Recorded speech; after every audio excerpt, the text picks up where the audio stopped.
Hi, folks. This is video 67, and the title is Guard Duty and the CIA. In Vietnam, we pulled guard duty every third night.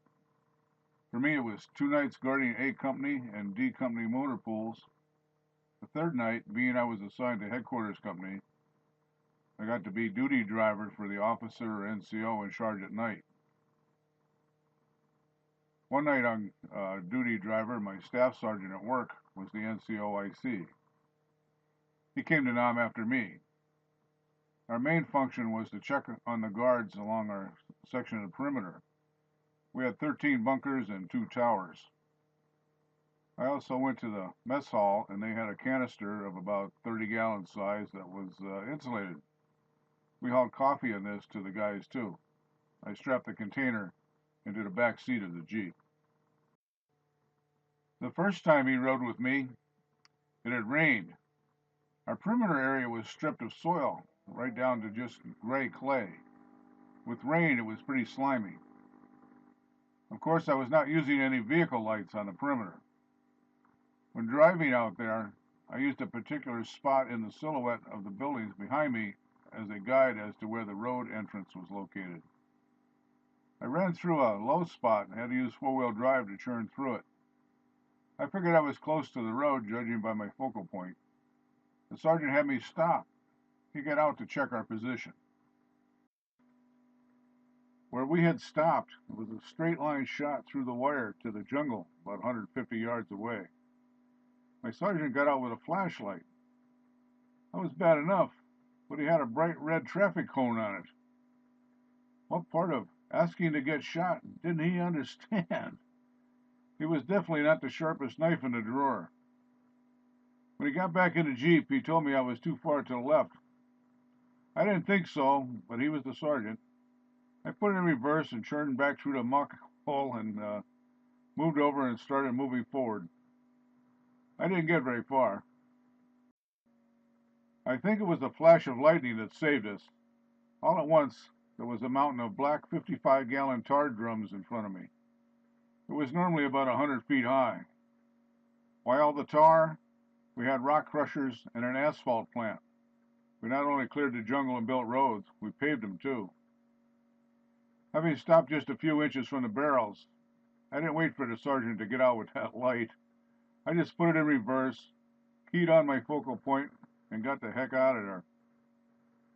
When I went out in the morning to collect some equipment, I stopped and looked at my tracks. Where the sergeant got out with his light, I was stopped in the road. The last time I was on duty driver, I was alone and just taking the coffee out to the guys. In the gap before I got to the first bunker, I heard "foop, foop" coming from my left. I looked quick and saw 2 lights coming at me. 2 rockets were fired at me. There was no time to react. In not much more than a second, those 2 rockets flew over my head close enough to reach up and grab one. I could see the markings on the sides as they went over me. They hit about 50 yards past me in front of an ammo bunker. I dove out of the Jeep and into the ditch in case they had more in store for me. Thankfully, nothing. In Germany, it seemed like I pulled more guard duty than in Vietnam. It was winter time. Whenever it snowed or foggy, the depot tower guards could not see each other.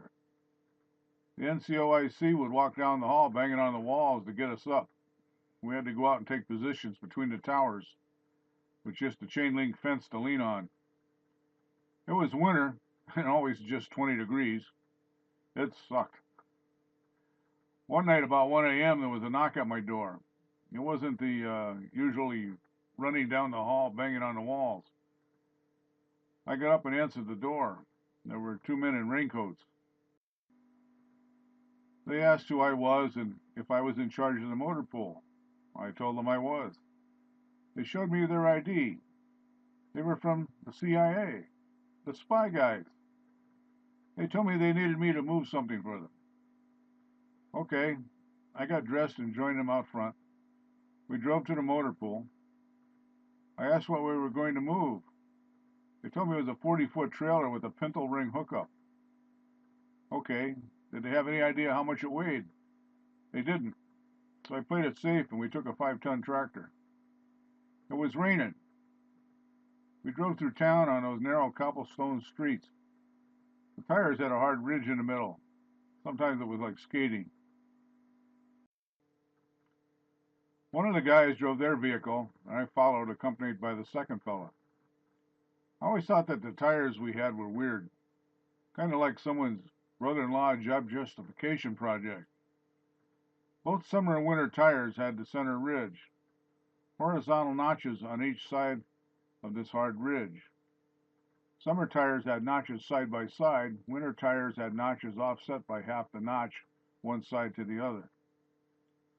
Anyway, we went a few miles, and I backed up to a plain white trailer. It had a wagon-type tongue with a pintle ring. One of the guys guided me back and hooked the ring. I got out and hooked up the brake, air lines, and light plug. We headed out again.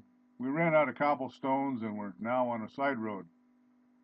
We traveled about 10 miles. I positioned the trailer where they wanted it. I got out and chocked the wheels and unhooked the brakes and lights. As we were heading back, I asked, what was in that trailer? I was told it was a $3 million mobile satellite tracking station. Wow. This was 1971, 18 years before the Berlin Wall came down and the USSR collapsed.